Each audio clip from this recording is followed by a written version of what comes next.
Let's talk about the monetary theory behind CloudCoin. Most cryptocurrencies do not have monetary theories.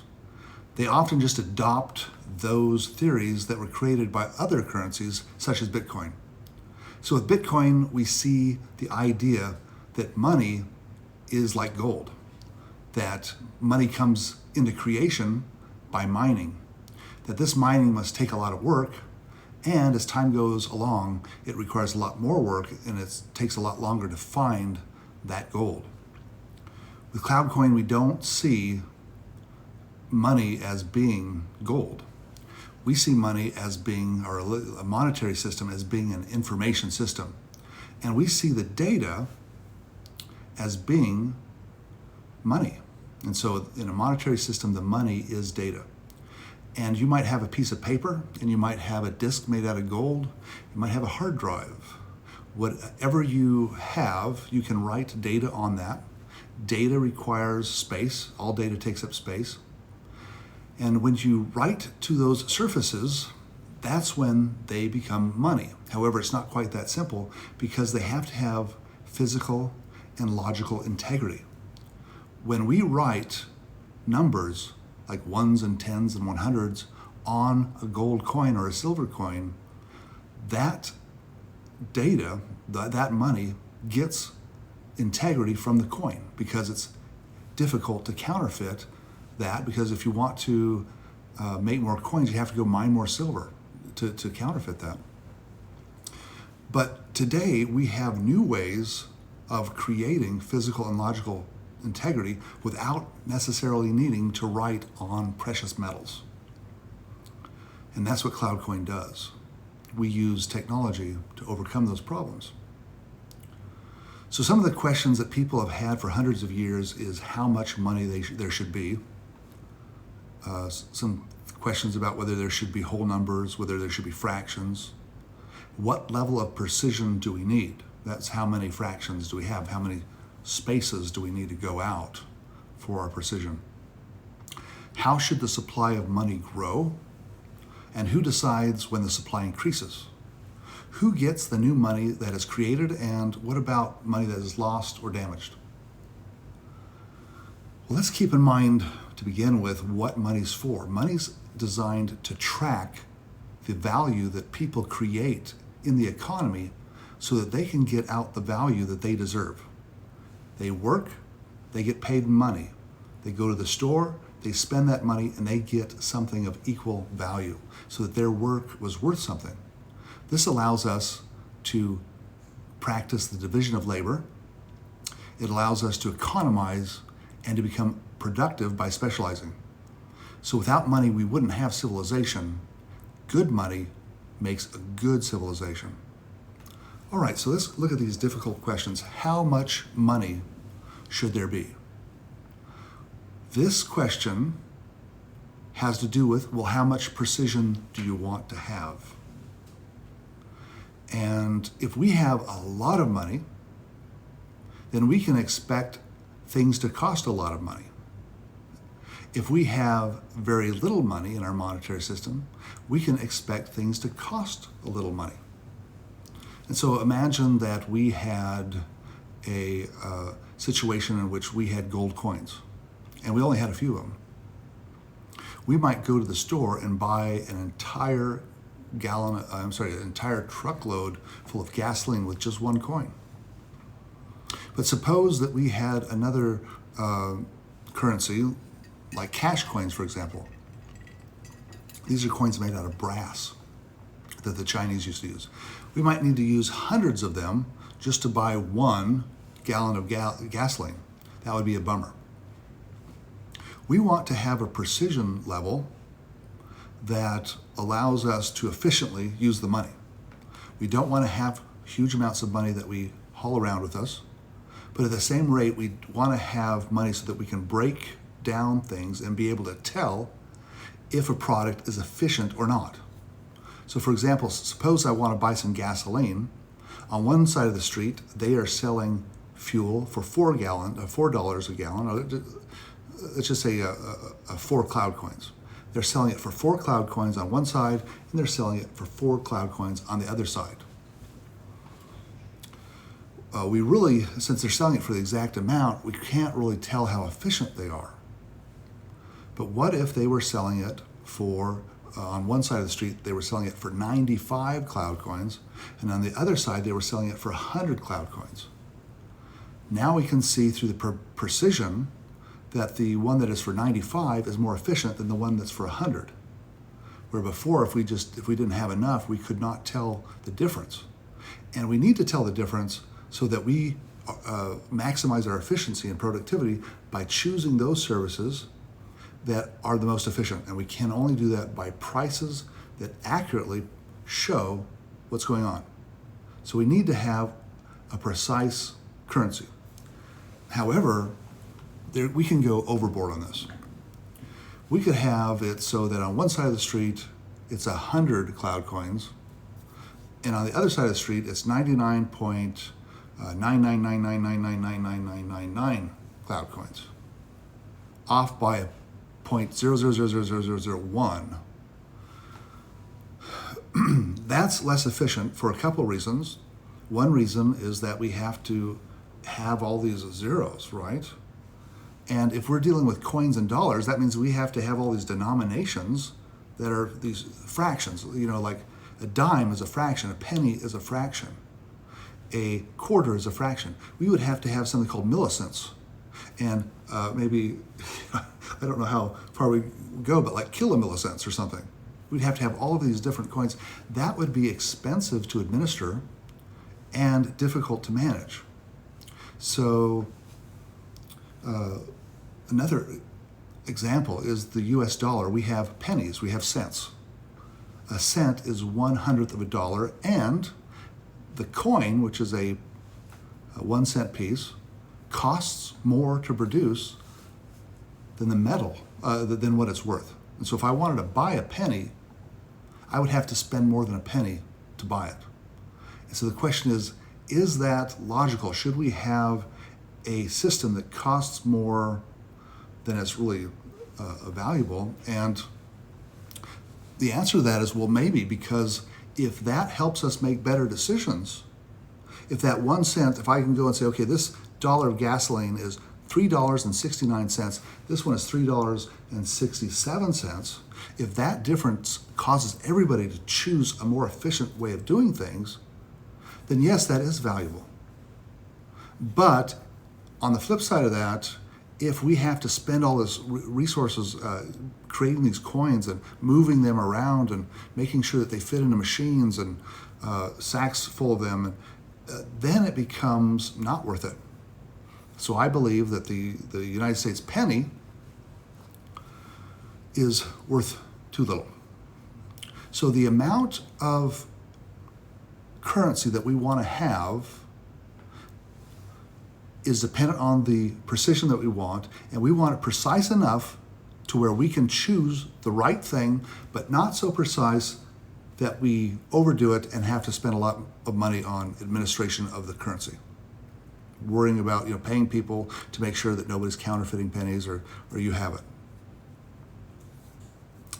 Another question is, how much should the supply of money grow? Well, if our monetary system becomes too precise, then we would want it to shrink, because we would not want to have all that administrative effort of dealing with all these decimals maybe. But if it grew too much so that we could not tell who's efficient, who's not, then we would want it to grow so that the value goes down. So we want it to grow and shrink depending on this level of precision that we're targeting, so that people can make the best decisions and that our society can be efficient and productive. Who decides when the supply increases? Well, this again is a difficult question. Right now we have the Federal Reserve in the United States, and it decides to some degree how the money will increase, but the Federal Reserve is at the beck and call of the United States government. So if the government wants to print out trillions of dollars, the Federal Reserve will do that. Now let me talk a little bit about this relationship. For a long time, governments wanted to be able to borrow money so that they could fight wars, mainly. They wanted to fight wars and they needed money to do that, and the banks could provide that for them. But sometimes the banks would say, no, that's crazy. And that would be frustrating for governments. At the same rate, the banks, although you might think that the banks, because they deal with money, that's what they are, but the banks really don't have anything to do with the information system that is a monetary system. But they always have wanted to do that. They've always wanted to print money. But in the old kingdoms, everything was based on silver, and they stamped the king's head on there. And it was the treasury, it was the government that was in charge of making the money. The banks did not. Of course, sometimes they were allowed to create notes based on things. But the banks have always wanted to print up all the money that they can print so they can loan it out and make more money. Now, they came up with a solution. The governments and the banks came up with a solution where they could both basically inflate the currency and, because of that inflation, benefit from it. Now, through the Federal Reserve System, the government gets to borrow all they want, and the banks get to create all the money that they want. They're both happy and they work together. This does cause inflation, and it causes problems if they print up too much or they print up too little. All right. So, but who should decide if the supply or when the supply increases? Well, whenever you have a decision that's made, that's governance. And you don't want any governance. Governance brings in all kinds of things like voting, representatives, republics, emperors, dictators. In the past, the king would decide if the supply would increase, and sometimes the emperors would add more silver and try to make more coins and devalue it.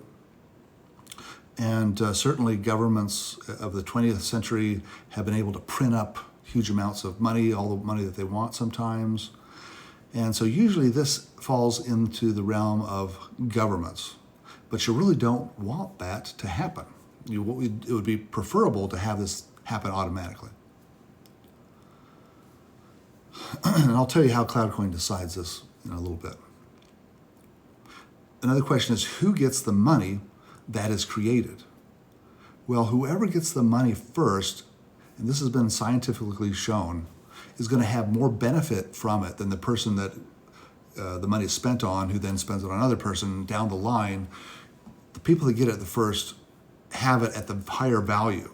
And as that money circulates through the economy, it gets lower and lower and lower in value. And so that's why banks love this stuff, because they're going to get that fresh money and they're going to be able to get a lot more value out of it than the other money as it is spent and goes through the system. Same thing with the government. So who should get new money? Well, I'll tell you about that as well here in a bit. What about lost or damaged money?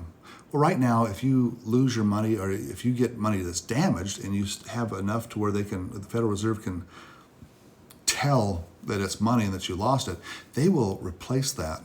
And that's a good thing, because you've worked hard for your money, and the whole monetary system is there to make sure that those people who work hard get what they deserve. And if the monetary system fails because the money is flammable, or because it's easy to lose, that is the monetary system is not doing what it should do. A perfect monetary system will make it so that money cannot be lost or damaged, for that matter, or stolen. Okay, so let's talk about who decides when the supply increases. Well, with CloudCoin, we've come up with a solution, and the idea is that CloudCoin should be worth 1 Pepsi. And I'm talking about a 12-ounce can of Pepsi. And you might say, well, why is that? That's really weird. Well, there's a few things that we have had around for a long time, and we can see how their prices has changed. And Pepsi's one of those. Big Macs at McDonald's are another one that are famous. There's something called the Big Mac Index, in which we can track how the price of Big Macs have changed over time. We can compare the price of Big Macs in America to the Big Macs that there are in France. We have something called price parity that we can compare things.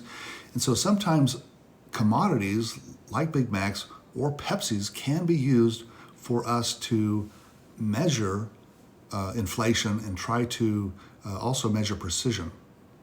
So it used to be that Pepsi used to cost 5 cents back in the 1920s, and we know that Pepsis have been around for over 100 years. I think Coke was invented in 1886, and Pepsi was created shortly after 1886.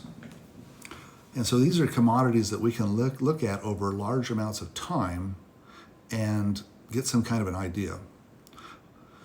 So a Pepsi is the kind of precision that CloudCoin would like to achieve. And so imagine that when you went to buy a gasoline, you could buy it for $3.50 or $4 or $4.50 or $5, and everything was in 50-cent increments. You could look over here, this is $4, over here it'd be $3.50. That's the kind of precision that CloudCoin is trying to achieve, except that that's the maximum, or that's the least amount of precision that we want to achieve. We would actually prefer for it to be 25 cents. So a gallon of gasoline would cost $3 or $3.25 or $3.50 or $3.75 or $4. And so why would we say a Pepsi costs 50 cents, but we're trying to make it as a quarter? Well, we know it's moving. And so right now, a CloudCoin, it's hard to gauge what it's worth, but it's certainly worth less than 50 cents. Now, as it goes up, it's going to sometime reach 50 cents. But in the middle of that, it's going to reach 25 cents. And that means that half of its growth rate will be good, where we want it, 25 cents. The other half will be too large and the other half will be too low. And this is just something that we have to tolerate to some degree. When we get up to 50 cents or the price of a Pepsi, then it's too much. And we need to do something about that. Or at least look at how that's going to be done.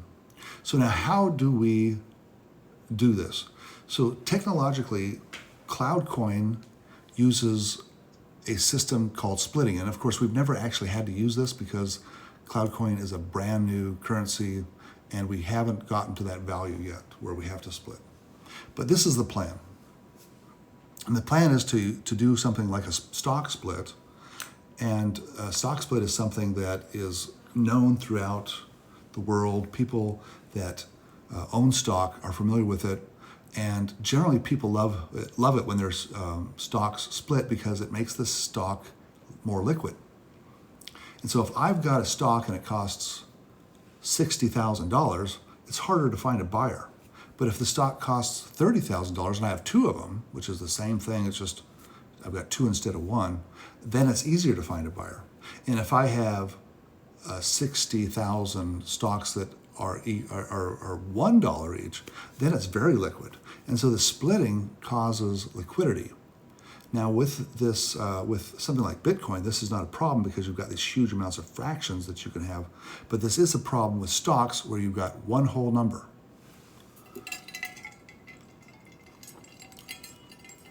So a stock split is when a company divides the existing shares of its stocks into multiple new shares to boost the stock's liquidity.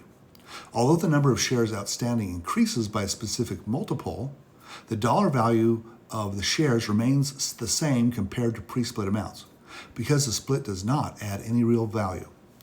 Okay, so we don't want to have me create CloudCoins and then I get to spend them.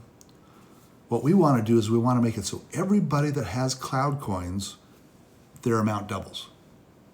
We think that this is fair, and it makes it so that we don't have to worry about who's creating the new money and who gets it first and who gets to spend it first. So by doing the split, we take out all of this ripoff that's happening when the government prints money and spends it, or when the banks print money and spend it. So the splits makes everybody's money, well, it's worth the same, we just have more of it. It becomes more liquid and it becomes more precise. And that, we think, is going to make the money more valuable. So splits are designed to make the money more value, make it more usable without hurting anybody and without making anybody say, oh, I don't want that money because it's going to be inflated and somebody's going to rip me off and some bankers or some government is going to spend the value of my coins. Now, how much can we split it? Well, we call it a split, but it's really a multiple. And a multiple could be, let's say we could split it 10 times. We could multiply the amount 10 times. Now, who gets to decide when CloudCoins split? Well, we've never done this before, but we do have a written agreement among all RAIDA administrators. And this agreement says that when CloudCoin reaches the value of a Pepsi or $2, Pepsi, it should be looked at. And when it becomes the value of $2, and note that this could happen because the dollar falls in value. When it becomes the value of $2, we have to split. So 50 cents is when we look at it, and $2 is when we have to do that. Now let's talk about the mechanics of how a split would occur with CloudCoin.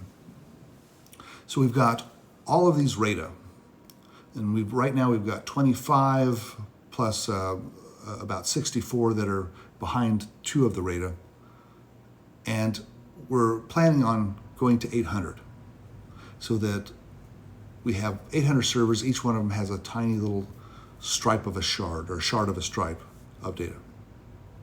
When we go to split, we have to figure out, number one, how much we're going to split. We're just going to double, we're going to triple, we're going to multiply by 10. And when we do that, we take the database, or the databases, and we make 10 copies of them, and we send each copy out to a different RAIDA administrator, the new RAIDA administrators. And so now we've got 10 copies on 10 different new RAIDAs. Now, what we have to do is we have to take the CloudCoin and we have to change one number in it. Actually, we have to make 10 copies of the CloudCoin, and then within each CloudCoin we have to change the number of the network. So we got something called network number. It might be better if we called it the split number.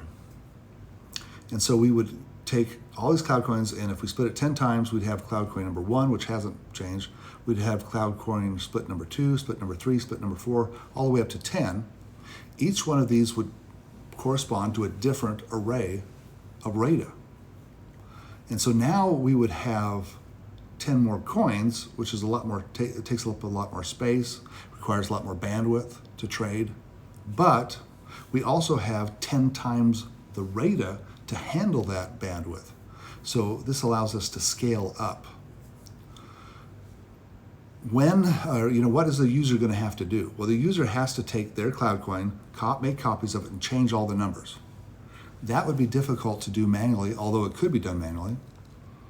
So the way that we're going to handle that is have software that is called splitter software. And you'll probably have a website that you go and just load up your coins, and it'll do it for you right on your web page without going to any servers.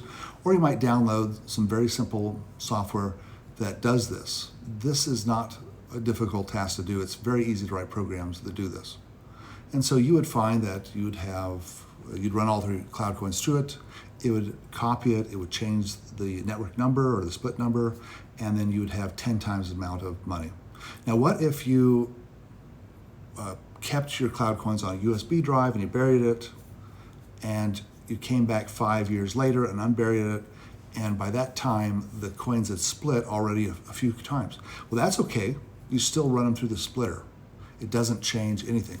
The only caveat is that you have to do that within 5 years, because within 5 years, if you don't re-authenticate the numbers, then they are considered lost and they go back to the RAIDA. That's how the RAIDA funds itself, is by recovering lost cloud coins. Keep in mind, we don't mine, right? So we don't mine. How are we going to pay for our infrastructure? Well, if you file a lost coin report, we're going to give you back your coins. But if you don't, and somebody gets hit by a bus, we cannot have the supply of cloud coins drop. Because if it did, after time, we would end up with no cloud coins, and that would cause us some problems with the precision. That's how it works. I hope I'm answering all the questions about how that process works of splitting. Now, one of the things I didn't answer is, should we have whole numbers or should we have fractions? Well, there's a big difference between whole numbers and fractions. So for example, we in America have something called the dollar store. If you go in there, everything's worth $1, or everything costs $1. We do not have a store called the $.57 store, $1.50 store. We used to have a dime store, long time, 100 years ago. And these stores are very successful, especially amongst, let's say, low IQ people. Now, what's interesting is we sell cloud coins, or RAIDA sells cloud coins, and if it sells them for a penny, sales are high. If it sells them for 3 cents, sales are almost non-existent. If RAIDA sells them for 10 cents or 1 dime, sales are great. These fractions in between make a big difference. People have a harder time thinking about fractions than they do about whole numbers. And in fact, a lot of people that try to get involved with cryptocurrencies make some very terrible mistakes when they start using the fractions. So for example, a cloud coin might be worth 0.0000006 zeros 31. That's a hard number to get your head around, and if you get off 1 0, you might end up buying or selling cloud coins for 10 times more or 10 times less than what they're worth.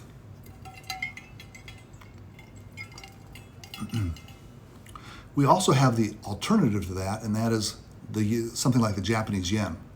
You go to buy a candy bar, and that candy bar is going to cost you 12,586 yen. That is, the extreme on the opposite, where you've got all these zeros that are on the other end. We want to have it so that our smallest unit is a whole unit. So CloudCoin wants to achieve whole units because, remember, half the people in the world, well, I should say half the people in America are below average IQ. And a quarter of them are really low IQ. Some are so low IQ that they can't even work, or they have a difficulty working. These people are part of society, and they have to make decisions when they go to the store. They have to decide which eggs are they going to buy. They look at eggs. The eggs are exactly the same. How can a low IQ person decide which eggs to buy and make the efficient choice that's going to help society, that's going to build civilization? Well, they have to look at the price. The price tells them what to do. And if this one costs 3 and this one costs 4, then they can understand that. Trying to figure out whether a dozen of eggs costs 0.000000067 or 0.0000057, that's not going to work. It's not practical.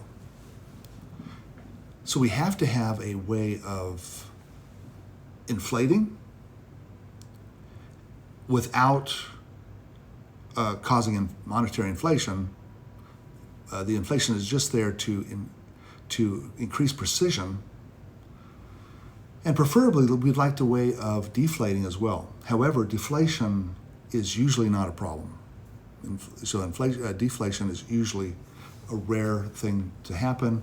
And once the value of the money goes up, so long as the government doesn't come in and screw with it, or the banks don't screw with it, it goes up in value. And the reason why it goes up in value is because people develop new technologies that make it so that your money buys more. People become more efficient, and they make it so that you can get more done with less money. So deflation is not a problem. Price inflation can be a problem. We want to make it so that the money grows in a way that is precise and helps us make decisions. Now, I have not talked about investors at all. And some people might say, well, I want to invest and have $1, and then I want it to go up to 60,000, and there's some merit to that. But CloudCoin is not designed to be an investment, and that's not the priority. CloudCoin is designed to be money. And it is money, and it's spent all the time, and people trade it back and forth, hundreds of millions every month.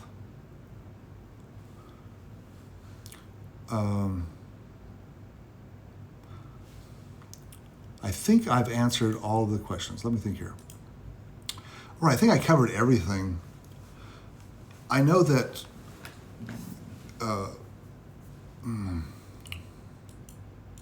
so just a little bit about investing. When you buy gold, you're not buying an investment. When you buy gold, you're buying an insurance policy in case the United States dollar crashes.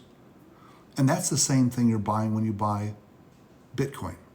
Now, there are some other digital currencies that are kind of like digital stocks in that you're buying into a project, and that project can make a big difference to our world.